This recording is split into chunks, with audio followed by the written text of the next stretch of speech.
अस्सलाम वालेकुम नादरीन, कैसे हैं आप सब लोग। उम्मीद है खैरियत से होंगे।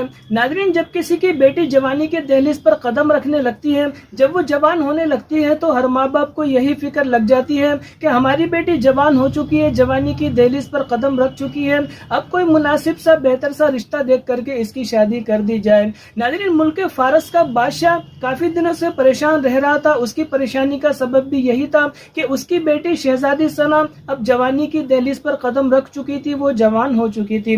बादशाह को इसी बात की फिक्र लगी रहती थी कि अब कोई मुनासिब सा बेहतर सा रिश्ता देख करके शहजादी सना की शादी कर दी जाए। बादशाह ने एक मर्तबा अपनी बेटी शहजादी सना को बुला करके कहा कि बेटा, अब आप जवान हो गए हो, आपने जवानी की दहलीज पर कदम रख दिया है, हम चाहते हैं कि बेहतर सा और कोई मुनासिब सा रिश्ता देख करके आपकी शादी कर दी जाए। शहजादी ने कहा, बाबा जान, मैं शादी के लिए तैयार हूँ, लेकिन मेरी एक शर्त है, जो शख्स मेरे 3 सवालों का जवाब दे देगा मैं शादी उसी से करूंगी।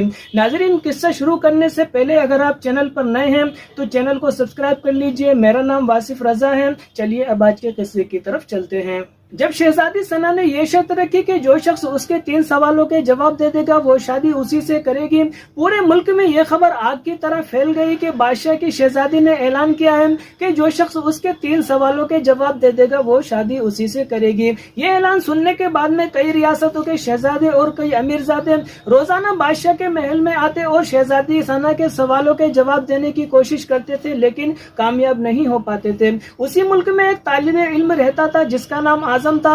आजम ने भी अपने वालिद से इजाजत मांगी कि बाबा जान, मुझे इजाजत दीजिए कि मैं बादशाह के महल में जाऊं और शहजादी के सवालों के जवाब देने की कोशिश करूं। आजम के वालिद साहब एक बहुत बड़े उस्ताद थे, एक बहुत बड़े आलिम थे। वो काफी अरसे से इल्म की रोशनी फैला रहे थे, यहाँ तक कि कई सारे वजीर आजम और कई सारे अमीरजादे उनके शागिर्द थे। जब उन्होंने आजम की इस ख्वाहिश को सुना कि वो बादशाह की शहजादी के सवालों के जवाब देना चाहता है, तो उन्होंने अपने बेटे आजम से कहा, बेटा, अगर आप सवालों के जवाब नहीं दे पाए तो आपका तो कुछ नहीं जाएगा, लेकिन मेरी इल्म और मेरी इज्जत पर सवाल उठना शुरू हो जाएंगे कि इतने बड़े उस्ताद और इतने बड़े आलिम का बेटा भी सवालों के जवाब नहीं दे पाया। बहरहाल आजम ने उनसे जिद की कि बाबा जान, कई सारी रियासतों के शहजादे आए, कई सारे रियासतों के अमीरजादे आए, सबने सवालों के जवाब देने की कोशिश की, लेकिन कोई कामयाब नहीं हो पाया। अगर मैं भी नाकाम हो जाऊंगा तो इसमें कौन सी बड़ी बात है। बहरहाल आजम की जिद के आगे आजम के वालिद ने आजम को बादशाह की शहजादी के सवालों के जवाब देने की इजाजत दे दी। आजम ने महल में जाने की तैयारी कर ली और अगले दिन महल में पहुंच गया। सारे महल में यह खबर फैल गई कि एक तालिबे इल्म आया है और बादशाह की शहजादी के सवालों के जवाब देगा। यह खबर सुनने के बाद में महल में एक मजमा लग गया। बादशाह सलामत अपनी गद्दी पर बैठ गए। एक तरफ मलिका आलिया बैठी थी तो दूसरी तरफ शहजादी सना बैठी थी। इसी दौरान आजम को सवालों के जवाब देने के लिए बुलाया जाता है। शहजादी अपने सवाल शुरू करती है। पहला सवाल उसने इस अंदाज में किया कि शहादत की उंगली ऊपर उठाई और नीचे कर ली। आजम से कहा कि इसका जवाब दो। आजम ने भी बड़े इत्मीनान से शहादत की उंगली और उसकी बराबर वाली उंगली उठाई और इस अंदाज में शहजादी के पहले सवाल का जवाब दिया। शहजादी मुस्कुराने लगी और कहने लगी कि जवाब दुरुस्त है। इसी दौरान मलिका आलिया कहने लगी कि तालिबे इल्म, तुम्हें मुबारक हो, तुमने पहले सवाल का सही जवाब दे दिया है और आपने पहला मरहला तय कर लिया है। शहजादी ने दूसरा सवाल इस अंदाज से किया। शहजादी अपनी जगह से उठी, उसने थोड़ी देर हवा में तलवार चलाई और वापस अपनी जगह आकर के बैठ गई और आजम से कहा कि ये दूसरा सवाल था, आप इसका जवाब दो। आजम ने थोड़ी देर सोचा और बड़े ही इत्मीनान से अपनी जेब में से कलम निकालकर शहजादी को दिखाया और वापस रख लिया। शहजादी ये जवाब देख करके मुस्कुराई और कहा, जवाब दुरुस्त है। मलिका आलिया भी दूसरा जवाब सुन करके बहुत मुस्कुराई, बहुत खुश हुई और कहा, तालिबे इल्म, तुम्हें मुबारक हो, तुमने दूसरे सवाल का भी सही जवाब दे दिया है और आपने इस तरह दूसरा मरहला तय कर लिया है। अब सारा मजमा परेशान था कि किस तरह से सवाल चल रहे हैं और किस तरह से जवाब दिए जा रहे हैं, हमें तो कुछ समझ में नहीं आ रहा। पूरा मजमा इसी कश्मकश में परेशान था। शहजादी तीसरे सवाल के लिए उठ जाती है। उठने के बाद में शहजादी तेजी से सीढ़ियों से नीचे उतरती है, फिर ऊपर चढ़ती है, फिर नीचे उतरती है, फिर ऊपर चढ़ती है। 2-3 बार उसने ये किया। जब वो थक गई, थकने के बाद में अपनी जगह पर बैठ गई। फिर तालिबे इल्म से कहा, ये तीसरा सवाल था, आप इसका जवाब जवाब दो।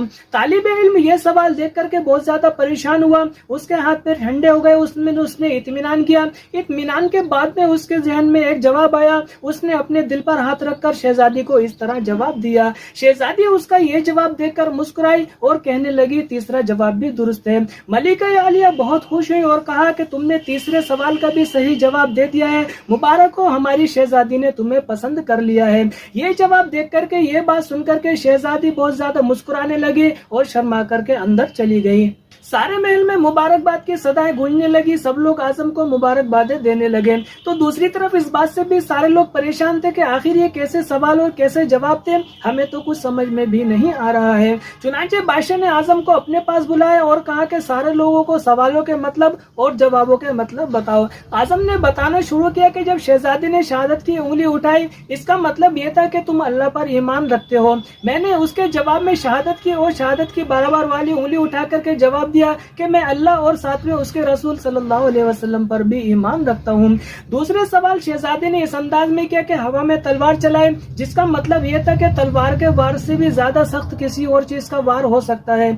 मैंने उसके जवाब में कलम निकाल करके शहजादी को दिखाया कि कलम का वार तलवार के वार से भी ज्यादा सख्त होता है। तीसरा सवाल शहजादी ने इस अंदाज में किया कि शहजादी सीढ़ियों से नीचे उतरी, फिर ऊपर चढ़ी, फिर नीचे उतरी, फिर ऊपर चढ़ी, 2-3 बार उन्होंने ऐसा किया। इसका मतलब यह था कि उनका कहने का मतलब यह था कि मैं पूरी की पूरी थक गई हूँ, मेरी एक चीज अभी ऐसी है जो नहीं थकी। मैंने बहुत सोचने के बाद में उसका जवाब इस अंदाज में दिया कि वो एक ऐसी चीज जो है वो दिल है। इंसान का पूरा जिस्म थक जाता है लेकिन इंसान का दिल आखिर मरने दम तक काम करता रहता है। बादशाह आजम के जवाबों से इतना खुश हुआ कि उठकर आजम को गले से लगा लिया और लोगों से कहा कि लोगों गवाह हो जाओ कि मैंने हकदार का हक अदा कर दिया है और मेरी शहजादी सना की शादी ऐसे शख्स के साथ में होने जा रही है जिसके पास इल्म की दौलत है, जिसे ना कोई चोरी कर सकता है और ना कोई कम कर सकता है। नाज़रीन, किस्सा सुनाने का मतलब इल्म की अहमियत को उजागर करना था। अगर आपको किस्सा अच्छा लगा हो तो दोस्तों के साथ में जरूर शेयर कीजिएगा, दुआओं में याद रखिएगा। अल्लाह हाफिज।